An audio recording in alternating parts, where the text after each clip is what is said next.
차단할 수 있고 또 분위기가 아주 사나워지는 것을 사전에 예방할 수 있다. 이런 것들은 이제 뭐 이 외에도 몇 가지 더 있는데 목사님들이 이제 이걸 응용을 많이 하시면 되겠지요. 그래서 이런 영적 분위기를 만드는 사역에 집중하셔야 합니다. 설교가 우리 목회자들이 대단한 설교다 100점을 주는 설교가 있다고 합시다. 그런데 이 영적 분위기를 만들지 못하면 그 100점인 설교가 교인들에게 50점으로 전달해야 됩니다. 여러분, 기가 막힌 음식이 있어서 맛도 있지만 요즘은 어때요? 일단 사람들이 사진부터 찍는 시대, 먹어보지도 않고 고기 좋게 플레이팅되어 있으면 사진부터 먼저 찍어요. 사진부터 찍으면 맛이 있어집니다. 그 음식이. 그래서 영적 분위기를 만드는 것이 굉장히 중요하다. 그래서 교회의 영적 분위기를 만드는 이 스피릿 플랜팅이 절대적으로 필요하다. 둘째로 쉐어, 나누는 것들을 교회가 굉장히 중요하게 여겨야 된다. 동력의 분위기를 만들어라라는 이야기입니다. 우리 목사님들의 대부분 생각은 이렇습니다. 뭐 장로가 자꾸 하려고 해. 그냥 헌금이나 하고 기도나 많이 하고 무조건 목사가 한다는데 예하면 되지. 이게 우리의 보편적인 생각이죠. 그러니까 내가 힘들어집니다. 그러니까 장로님과 교인들과 동력할 수 있고, 저도 처음에는 장로님들이 뭐 자꾸 하려고 하면 그게 굉장히 생각이시더라고요. 그냥 뭐 교회나 기도나 많이 하고 헌금이나 많이 하고 그러면 되지 장로가 뭐 하려고 하느냐. 그런데 어느 날 저희 그 당시 선임 장로님이 되게 이런 이야기를 해요. 목사님, 목사님은 너무 완벽해요. 그 말은 사실이거든요. 우리가 뭐 좀 비집고 들어갈 때가 없고 흠 잡을 때가 없어요. 목사님이 모든 걸 철저하게 해버립니다. 그런데 목사님, 장로들에게 이렇게 좀 떼서 목사님이 좀 도움을 청하면 장로들이 훨씬 목사를 도와줄 텐데 목사님 혼자서 완벽하게 해버리니까 우리가 비집고 들어갈 데가 없습니다. 특히나 굉장히 되게 협력을 잘하는 장로님이 그 이야기를, 그때 제가 많은 걸 생각해서, 그래, 내가 생각해도 나는 허점이 없이 철저하게 준비해서, 제가 당에 한 번 들어가면 이야기를 딱 꺼내놓으면 장로님들이 아무 반론이 없도록 내가 준비를 해서 간다고 했죠. 그날은 굉장히 내가 자랑스럽게 생각했어요. 그리고 이 이야기를 꺼내면 이런 질문이 들어올 것이라는 것까지 제가 예상을 해서 답을 다 만들어가지고, 그러니까 내가 얼마나 피곤하겠어요. 근데 완벽한 수첩을 가지고 들어가서 이야기를 딱 하는데, 목사님 하고 질문하고 예상했던 질문이, 거기다 내가 답을 내서 2번 다시 말 못하도록 입을 막고, 그래서 나는 그래서 굉장히 잘하고 있다고 생각했는데 그것이 나 혼자 춤을 추게 만들어요. 그리고 장로님들 늘 뒤에서 불교꾼이 돼요. 심심하니까 할 말이 없으니까 목사하는 것에 대해 이러쿵 저러쿵 자기들 생각을 자꾸 하게 되는 거죠. 동력의 분위기를 만들어라. 어떤 것으로? 비전고가 아니고 비전과 목표를 공유해라. 제일 장로님들이 서운해하고, 교회마다 저희 교회로 과거에 그랬을 뿐만 아니라 구원회를 가보면 제일 갈등의 불씨가 뭐냐? 장로들이 모른다는 겁니다. 목사 지 혼자서 한다는 겁니다. 재정을 왜 목사가 마음대로 써? 그 일을 왜 그렇게 목사가 마음대로 해? 교회를 왜 이렇게 목사가 이 공간을 이렇게 바꿔서? 이게 가장 큰 불만이에요. 그런데 또 이야기를 해주면 뭐라고 말합니까? 자네들 제가 이거 이렇게 하려고 하는데 뭐 이렇게 하고 이야기하면 뭐라고 하면, 아니 그 목사님 알아서 하세요. 또 이런 말. 이게 뭐예요? 알고 싶다는 거예요. 알고 싶다. 이야기해주면, 아니 목사님 뭐 그런 건 아니라 그냥 목사님 알아서 다 하시라고 이러는데, 그래서 목사님 알아서 다 하라고 하길래 내가 다 알아서 했어요. 그러면 또 왜 말하라고 하느냐고 시비를 또 걸죠. 그래서 비전과 목표를 공유해라. 그런데 이것을 구두로만 하지 말고 시각화해라. 시각화해 주라.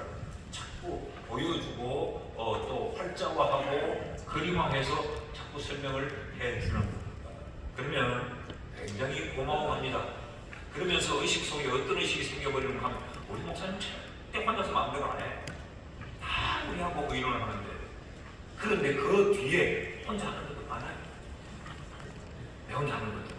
그런데 이것들을 의논해 주니까 내 혼자 하는 것이 안 되고, 우리 목사님은 다 우리하고 의논하니까 다 우리를 존중해 준다라고 생각을 한다는 거죠.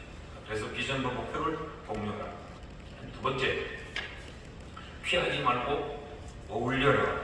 피하지 말고 어울려라. 목사님들이 당회실에 들어가는 걸 별로 안 좋아해요. 그냥 당시에 그냥 스쳐 지나가고, 또 아니면 어떤 목사님들은 지나가다 당회 문에 귀한 문으로 대고 날 욕하는 하나님 들어보고, 그 당회원들과 어울리는 걸 굉장히 부담스럽게 생각을 해요. 이게 목사들의 실수입니다. 장로들은 목사와 어울리고 싶어. 그건 모르시죠? 우리 아버지도 장로고 우리 집안에 장로가 천입니다. 그 장로들의 이야기를 들어보면 목사는 우리하고 안 놀아준다는 거죠. 그래서 저희 교회는 매주일 4부 예배 중에 2부 예배를 마치면 제가 당회실에 들어가서 한 20분 놀아봅니다. 그래서 귤도 하나 까먹고, 그리고 다 손을 잡고 매일 주일마다 제가 축복하고 기도해줘요. 이게 초창기부터 그랬느냐? 안 그랬습니다. 저도 당회실에 들어가면 별로 기분 안 좋아요. 안 됐습니다. 그래서 그냥 나는 제대로 하고 저끼리 모여가지고 무슨 짓을 하든지 간에 늘 이랬는데, 시간이 지나면서 보니까 이게 잘못합니다. 그러니까 장로들이 얼마나 좋아하는지, 들어가서 내가 축복을 침을 치면서 하고 자다 손손들고 그렇게 기도하고 예수님의 이름으로 기도합니다 하면 하고 고맙습니다, 감사합니다. 그런 다음에 나한테 시비를 들을 수 있겠어요? 그렇게 기도해요. 그래서 피하지 말고 어울리는 것이 참 중요하다. 똑같은 이야기했지만 스스로 성을 만들지 말고, 스스로 독도를 만들지 마십시오. 그래 놓고는 자꾸 방구를 자꾸 넣는다. 그래서 월요일날 동기들 만나가지고 교회 장로들 욕하고, 그 동기가 여러분 목회 절대 안 도와줍니다. 같이 모여서 한조라고 또 여러분 숙제 돌아서가지고 잘난 척한다고, 목회 잘하는 사람은 또 잘난 척한다고, 목회를 또 못해서 그런 사람은 또 목회 못한다고 또 그거 손가락질하고 그런다 말이죠. 배경 목사님 앞으로 물어보니까 이제 다 마치라 그러죠. 5분 세 번째 스피드. 어떻게 이렇게 되고 있어? 보니까 이 기계가 헷갈리나. 세 번째는 이 스피드. 사역을 좀 속도감 있게 해야 된다. 왜냐하면 우리가 주일 스타일을 인식해야 돼요. 1년에 주일 52번밖에 없어요. 52번밖에 없는데 당회를 한 달에 한 번씩 하니까 그러면 12번밖에 우리에게 없는 겁니다. 그때 한 번 놓치면 2달을 갑니다. 또 한 번 놓치면 석 달을 갑니다. 그래서 우리는 이런 말 해요. 이거 아직 당회 의논 못했는데, 그러다가 몇 달씩 그냥 막 지나가 버려요. 굉장히 주일사를 인식하고, 그래서 정보 전달을 속도감 있게 해줘야 교회 내에 불평을 만들지 않는다. 빨리빨리 장로님들에게 정보 전달을 빨리빨리 해주는 게 굉장히 중요하다. 이거는 어떤 멋진 목회 프로그램 하나 하는 것보다 더 중요합니다. 그리고 굉장히 간소화시키고 단순화시켜라. 저희 교회는 1년에 이제 제가 목요일날 정책당회를 하는데, 정책당회를 1년에 해버리면 다시 그것에 대해서 의논할 이유가 없습니다. 뭘 하겠다 이야기했으면, 그러면 이제 그 담당위원회, 담당 부서가 그냥 돌아가면 되지, 그걸 다시 재론할 이유가 없다. 이걸 이제 장로님들에게 교육해야 됩니다. 언제 이걸 가지고 다시 의논하냐? 그럼 이거 할 이유가 뭐 있고, 요람에다가 연중 계획표를 집어넣을 이유가 전혀 없잖냐라는 걸 교육하고 자꾸 의식화해야 되는데, 목사님들 그걸 안 하고 힘들어 하는 거죠. 단순하고 단순해라. 먼저 섬김의 분위기를 만들어라 라는 겁니다. 목사는 깡패가 아닙니다. 제가 얼마 전에 이렇게 부흥회 갔더니 목사님이 그러더라고요. 이제 나는 교회 강의를 한 모시고 나는 마음대로 목회한다니 그 얘기지. 나는 장로도 숨도 보신다고 나왔어. 뭐 장로가 조금만 잘못 이 새끼 땅으로 나는 그러네. 내가 부흥회를 갔는데 그 교회 목사 그걸 내가 숨고 이 새끼 깡패네. 그게 대단히 뭐 목사가 카리스마 있고 목회를 잘하는 바보입니다. 그 장로들이 바보입니까? 그런 목사를 존경하겠습니까? 하도 깡패로 갖고 조폭 같은 게 지금 가만히 있는 거지. 그래서 목사가 섬기는 것이 굉장히 필요하다. 어떻게 섬기느냐? 말로 섬기면 돼요. 긍정의 언어, 칭찬, 시상 이런 것들을 많이 하는. 저희 교회는 이런 것도 합니다.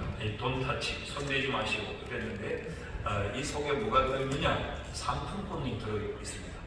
들어있고 뭐 때마다 여러 가지를 붙이는데 교인들도 늘 이렇게 칭찬을 합니다. 교인들이 앞자리 이렇게 안 앉죠. 앞자리 성경책 놓는 그 밑에다가 제가 이걸 가끔씩 붙여놔요. 그럼 앞자리 앉는 사람 어느 날 밑에 손 한번 넣어보세요 하면 나오면 이게 나와요. 그럼 이 안에 돌이 10만 원씩 들어있어요. 5만 원씩 들어있고 아니면 카페 커피 쿠폰 저희 교회 카페가 2,000원인데 커피 2장 들었으면 되고 1장 들었으면 되고 이러면 이게 늘 교회는 교인들에게 자꾸 주머니에 헌금만 끌어내는 게 아니고 또 교회가 한 1억 이상씩 투자해서 교인들 정교에 수련해도 있습니다. 이런 일들을 자꾸 많이 하는 것이 굉장히 필요하다. 시상 자꾸 많이 하는 겁니다. 시상 자꾸 많이 합니다.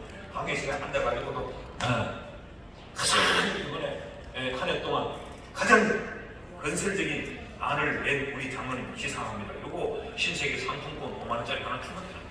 그리고 이 한 해 동안 가장 침묵하신 점잖으신 장로님 점잔상 하나 주는 거예요.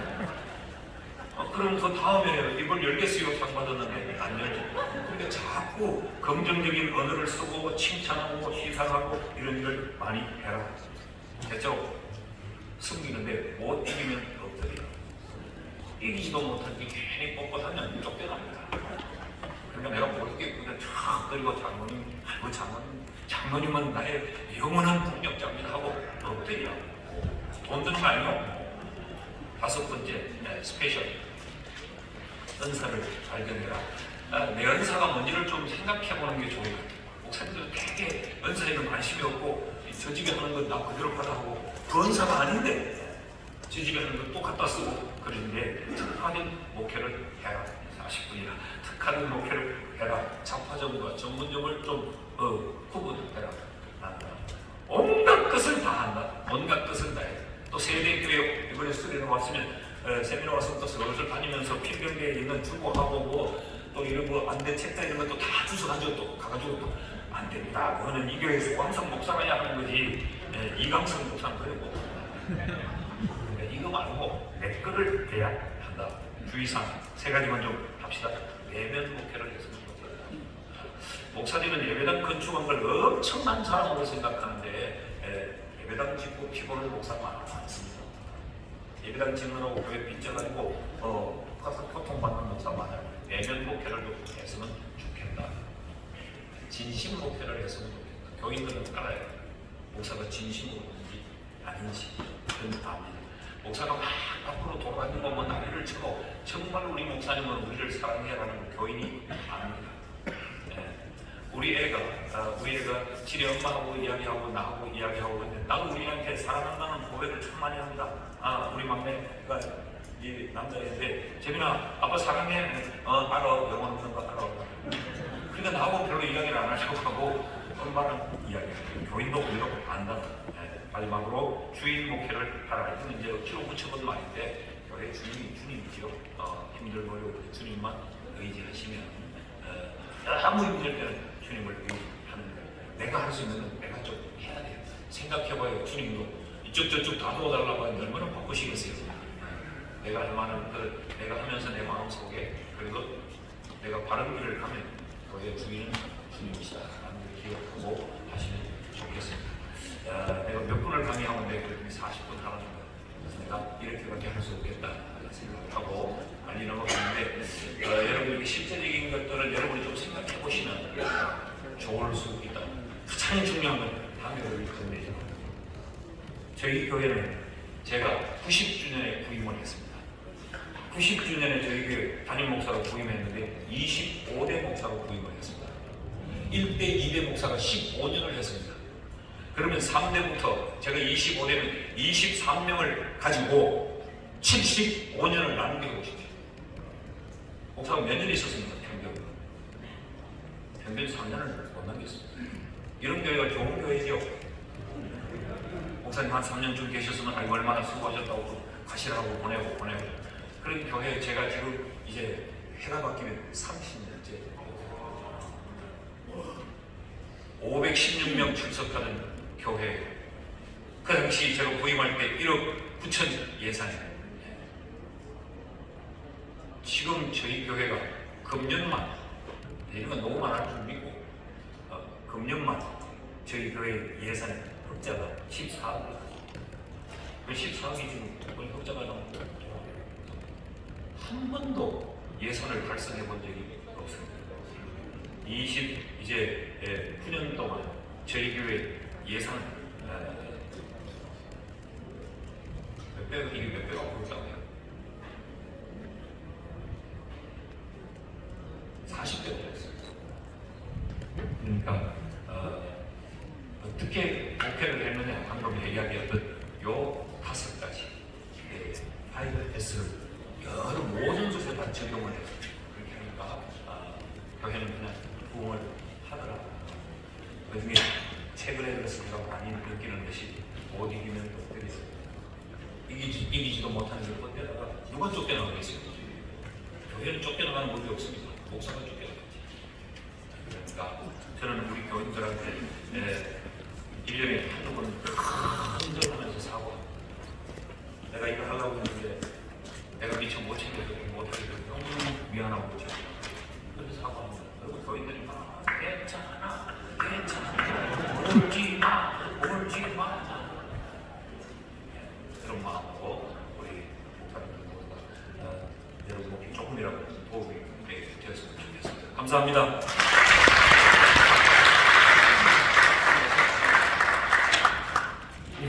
감사합니다.